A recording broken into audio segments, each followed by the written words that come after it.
Excellencies, I'm privileged to be here with you this morning, and I thank the Spanish Prime Minister, Senor Pedro Sanchez, for inviting me to deliver this statement at this forum.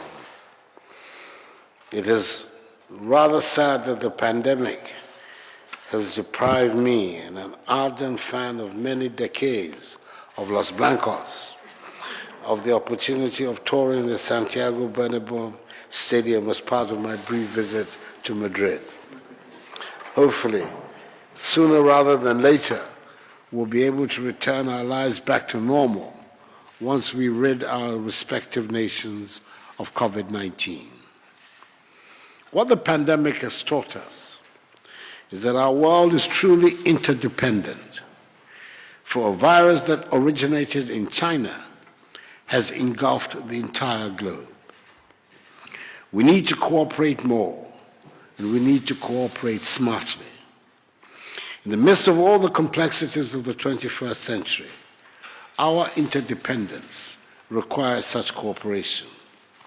So I applaud Prime Minister Pedro Sanchez for convening Focus Africa 2023 and for the brilliance of the Plan Africa 3 initiative. Excellencies, I'm certain that all of us gathered at this event have become accustomed to news headlines such as at least 43 African migrants drowned off Libya, UN agencies say. African migrants drowned as boat sails to Spain. At least 140 migrants drowned off Senegal coast, UN says. For those of us who come from a continent that is in possession of some 30% of the Earth's remaining mineral resources and some 50% of the world's arable lands, it is disheartening to acknowledge that African youth do not see a future in their respective countries and are willing to cross the Sahara Desert on foot and drown in the Mediterranean Sea in a desperate bid to reach the mirage of a better life in Europe.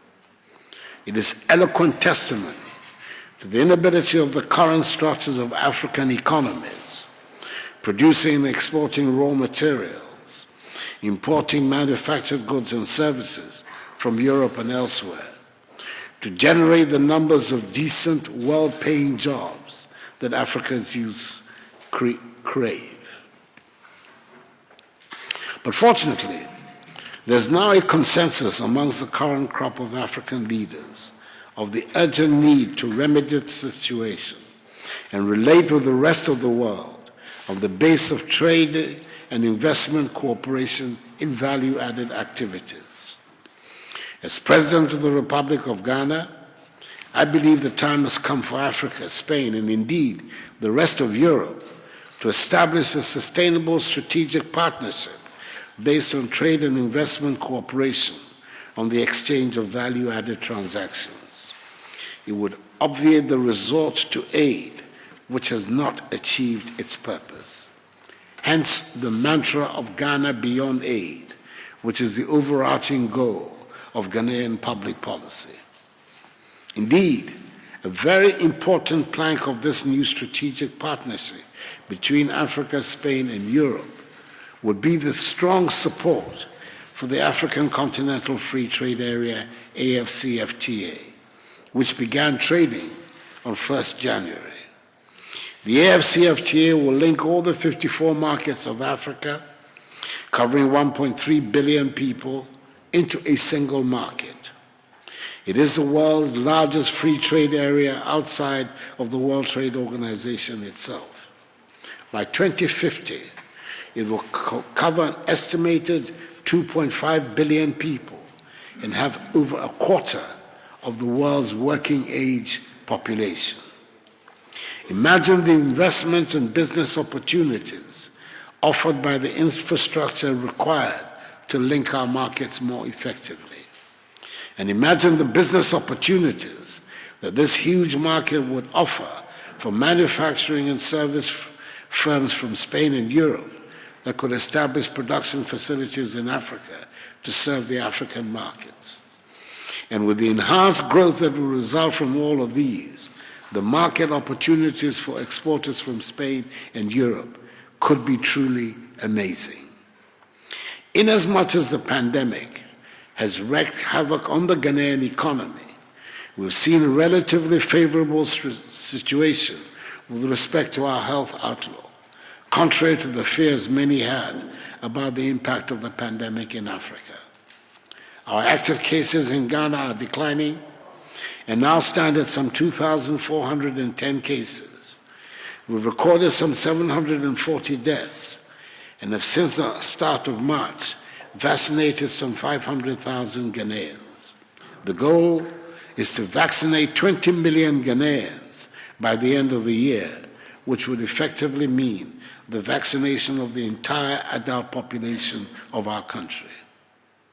We in Ghana are embarked on a path of accelerated economic development through improved macroeconomic management, improved domestic revenue mobilization, emanating from reforms in public policy revenue and administration, creation of conducive environments for businesses to flourish, tackling corruption, and curbing excessive bureaucratic procedures. We're ensuring that all our children have unfettered access to education through our free senior high school policy. We're moving towards attaining universal health coverage for all Ghanaians through the National Health Insurance Scheme. We're processing more and more of our raw materials through our One District, One Factory initiative. We've become a net exporter of food under our program for Planting for Food and Jobs, and we're determined to move Ghana to a situation beyond aid. We have set our sights high, and to our friends in Spain and Europe, I urge you to join us in building a continent of prosperity and societies of equal opportunities for all. Once again, I thank you, Mr. Prime Minister, and I look forward to welcoming you to Ghana very soon. I thank you for your attention.